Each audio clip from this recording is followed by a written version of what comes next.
need to start this off with a clear statement that I am not from Arknights community, nor have I ever played the game properly at all. But I did watch this whole live stream and I enjoyed every bit of what they have improved in the game. Until at the end where there's a clear disagreements from the gacha systems amongst the audience. And these disagreements are not very kind towards one another. Like the Arknights fandoms here are very defensive for any criticism you lay upon them. If you compare the game to Hoyoverse, your Hoyo Shields or Hoyo Tars, or if you compare the games to Wuthering Waves, your Kurobot or Kurotars, they are very unwelcome. It's very disappointing, and immediately I felt this community is kind of a bummer, which is a shame because I think the game looks great and I think it has massive potential, which is why I want to make this clear. In this channel, there will be criticism. We will be accepting any comparison amongst other games because that will help the game improve furthermore. And if you're someone that plays Arknights in the past, you probably won't like this because many people that plays Genshin Impact and Wuthering Waves will come to your game, Arknights Endfield, because it looks so much more different than the other Arknights game. It has massive exploration, it has very decent combats with very creative elements going on there. So there's obviously going to be new players that doesn't know anything about Arknights community will want to play this game.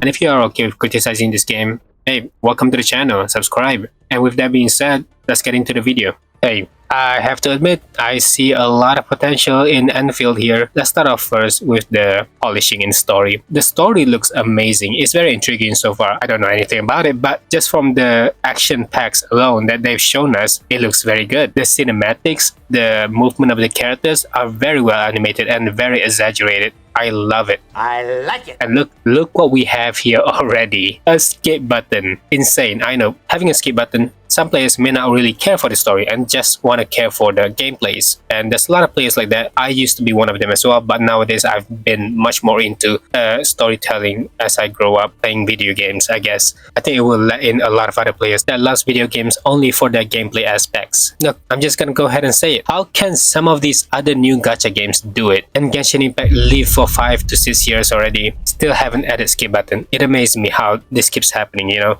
Even future Hoyo games, they keep on adding skip button. Meanwhile, Genshin Impact, I don't know, we just have to listen to a lot of yaps. Alright, moving on. I look into this scenery that they've shown us in the live stream. It looks quite a bit like Wuthering Waves vibe, where they're going from, how low saturated the colors are, but at the same time, I have to admit, they really cook, man. It looks very pleasing to look at. It looks like it's very lively, and there's moments where the colors really popped up. It's very vibrant. It does reminds me a lot from Wuthering Waves Jinzo. I guess it's just because Chinese culture, and there's also like mechanical stuff going on, futuristic vibe as well. We didn't get to see a lot from the live stream, but of course this is only 15% most likely that they've shown us. There are some things that they've kind of added into the game. I don't know if there was in the game before this. Maybe they added recently, but not much really changed here. This time around, we have characters that are walking right beside us. We can take pictures. They're more interactive. They even help you find chests. It's kind of a good idea to make the characters and the main characters more interactive and not just be used when you want to be in the combat. That has been used so many times. This time around, they're actually next by you and they even help you around. I think it's just fun to look at, isn't it? It looks kind of cool what they're doing here. But I can't be so sure about, does these characters will help you find the chest, or do you still like have a chest finder where you will still have to find the chest on your own? But that honestly doesn't matter. It's just fun to have the characters interact with the items as well. Now, I don't really know if I should be impressed or worried for the gachas in this game. You know, 6 stars unit. We still have 5 star, we still have 4 stars. And look, I just don't know how they're gonna balance this. I don't know any of these characters. Some people mentioned in the comment section where there are characters from the old Arknights and they brought it here in the Arknights Endfield. So I think it's kind of cool that they brought up characters that everybody knows and stuff like that. Although so far the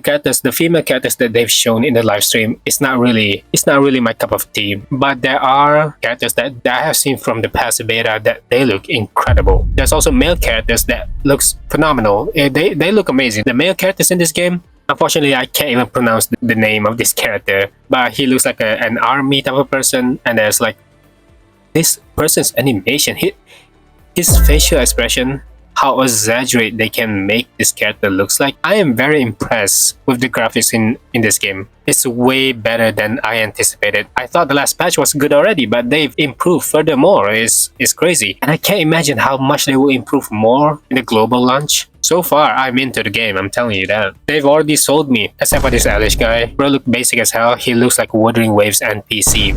Let alone a 5-star. I can't believe this guy is a 5-star unit. He can't even sell me even if he's a 4-star. At least they put a lot of effort into that gameplay. That gameplay is not half bad, it looks kind of decent. I would even pull for him just for that. That fishing moveset looks dope as hell. Unfortunately, I don't think these kind of characters will sell. Believe me, I appreciate these designs for these characters, but if you tell me that these are 4-star units and there's like 5-star and there's 6 stars, it's kind of hard to believe that anybody will play 4-star units. Even though it's cool that they have like this squad thing going on, it's nice. It looks pretty cute. I'm sure there's gonna be people that want to play these characters. That has a Cubone's head from Pokemon, and the way he attacks is like throwing balls at people. I already know who I like, but unfortunately, there are 4-star units, and there's like 2 more ranks above him. It's incredibly sad when they try to do this. I just don't think the whole 4 stars idea is good when there's like 6 stars and 5 stars. Again, I just don't think they can balance this all that well. There's not much getting into this. I have zero knowledge of this character's existence. So far, no complaints on the designs, really. We did get to see a support unit though, a 6-star support unit, doing its job, but not playing on my own, so I don't get to say all that much. I do wonder how the MC is gonna perform. Like I said, 6-star unit, right? And there's a rank below, 5-star unit. And then there's like another rank below that is a 4-star unit. Just wondering, it's a bit odd. Usually we have games like this that will make their MC in between rank of 4-star and 5-star. They can't really do a 5-star damage, but they can do better than most 4-star damage. This is what normal MCs try to perform in other games. But calling MC a 6-star, it's an interesting choice. I'm telling you, these 4-star units look cool, but I don't think they will sell. Now let's look into the most interesting part about these changes, especially coming from me, a Genshin and Wuthering Waves player. The combat, the exploration, these are something that is very important. This is what led me into playing other games like Endfield. Now they have made some changes for the exploration. They did some optimization for the dodges, like you can dodge 2 times now, but that's not that big of a changes. Like this world looks big, it looks huge. Now with games like Wuthering Waves, you can fly, right? And how can you go back to something that moves this slow? Although I do see that the movement of this character, they move kind of fast, and honestly I do kind of like it. I want to see more of that. I like fast-paced movements, and moving so slow, climbing mountains like that is gonna be tough for me to get into. I would like to see some more freedom in this game when it comes to exploration, especially when you're trying to make another open world game. You have more other games coming, games like Where Winds Meet. You can literally fly. The way they're flying is what? I cannot even comprehend how the way they're flying. It makes no sense, but it looks cool. It looks like they have a lot of freedom going into that game. And we have an Enta that can literally Spider-Man swing, right? That's another game that will compete, most likely. And we're coming back to this game and we can only run. I don't think I'm wrong by saying this. I think you need another gadget that can, perform better than just running and walking. It's like going back to basic, and you don't want to go there. And no, I am not impressed in the slightest bit with the whole zipline traversal. It just feels like you're locked in from your current location to a different location. It feels really boring. What's the difference between that and TP? What, that's visuals? It's not a lot. The reason why flying or even gliding feels good is that you can control the character's movement. But look, there are good things, and the good things are the combat. I am so impressed. There's a lot I want to talk about here. Look, already we can see the classic fire, electric, ice, and wind or earth. I know a bunch of Genshin players will probably think like, oh, you're copying Genshin. No, this is literally something that they've been used for ages, okay? Physical, pyro, heat, it's all the same. Cryo, ice, it has been used time and time again. And nature can just be earth or wind. It's not just Genshin that did this. But I get the inspiration where it comes from because Genshin is one of the big ones, And there are a lot of things I have to explain with this whole elements. It's very new, and I myself, I don't think I even have a proper understanding to it yet. But from what I understand is that physical, you kind of have to, at least from what they shown, right? You play physical in physical teams, and this physical status will stagger the enemy. It will knock them down. It will make them not move or attack you. And as for the rest, they kind of have a lot of combinations. And Man, I have to put Genshin again. Yeah, it's Genshin. It's kind of similar to Genshin, but this time around, it's different. And there's this mechanic where you can even combine heat with another heat, fire with fire, and then it will create some heat bursts. Electricity with electricity, it will create some electric bursts. You combine with similar elements, it will create some sort of burst. But there's also a creative way to play this. Again, I could be wrong, but you are, for example, like you, the main character, there's like 3 other people following you, are like electric, ice, or nature, and you are fire. It will create an element called combustion because you are the main DPS, you're the main damage dealer, you are fire. So fire will give combustion. For electric and the others are the other elements and it will create electrification. If you're the ice, you're cryo and you're the main DPS, it will create some solidification. I don't know how these elements are as of now. We don't really know all that much until the game releases, or at least when the second beta starts. And I also believe they made dodging more rewarding, and this is of course based on their feedbacks. I suppose a lot of players complain about the game being a bit too difficult. The dodging is not that easy because the parry window is very small, so they made the dodging easier. Some people will like it, some people may not. I'm not looking for that difficult of a game anyway, so I kind of appreciate this change, to be honest. So now that you dodge, and even if the timing is not that perfect, you can still proceed some sort of chain attacks when you can still continue your attacks while the dodge is still not perfect. I'm not sure I'm explaining this very well, but all in all, it's more rewarding, it's a lot more easier. That is all it is. But don't worry, there is also some good news into what they have changed in the game's combat. Whether you think this is difficult or not, I think this is something I believe every gacha games should take note of. They should learn about this to make the game difficult for the players and not solely rely on HP inflation or some sort of resistance to the enemy. That is boring. Like I said, if you do dodge in this game, I think we can all appreciate when the dodge and then you attack, the enemy will stagger. Something like that is necessary. And if we compare to games like Genshin, there's really no dodge at all. We dash and then we press E and Q and you can just proceed to doing what you were doing already. And this whole thing can be very repetitive, and it's not really being smart with the mechanics in the game because at the end of the day, the HP bar is very high for some reason, right? And at that point, it's not even a skill-based game anymore, right? So what the Arknights do to make any change and make any difference to this? They made damage through counters a lot more higher, increased damage, right? Combining elements that was given and not locked behind paywall. You can creatively make a lot of combination through these elements, and none of these so far are locked behind paywall. Here's another good example from Arknights. You use the mechanics in the game. Every character can do this. So for example, the boss has a big shield. Oh no, what do? You can't break it. The shield is too strong. You literally can't break it. The shield is unbreakable. But guess what? Their butts are wide open. You can just smack him from there behind. Just like that. Every enemy needs to have their weak points. This is the way that it needs to be. Instead of using characters that are locked behind paywall, like these units that can easily break the shield. Meanwhile, any other units cannot. The main characters can't do that. And I believe Wuthering Waves also did the same thing with the Sentinel, the ice enemy. Nice. Although I don't think many players know of it, and I hope to see more of that in the future, and it's not just from this boss. Here's one more thing I think you might like. They have improved the attacks. I mean, SFX, the flashiness of these attacks now. I mean, it's just pleasing to look at. It doesn't look dull anymore. I'm also not too sure if solo runs will be a thing in this game, seeing how much team effort being involved in this one enemy, you know. It does seem pretty good how well the swapping mechanics look. There's no character swapping from what they've shown here, but the main character have to tell the other units to attack, and that will involve some different elements. I don't know, they don't really show a lot. Unfortunately, I really want to understand this, but maybe I'm just not looking where I'm supposed to look at. I do notice they mention inflicting physical quite a bit. I assume it's because the enemies are vulnerable when physical are applied and they are staggered. It could mean the damage you dealt is higher towards the enemy, but here's the thing, I'll be honest.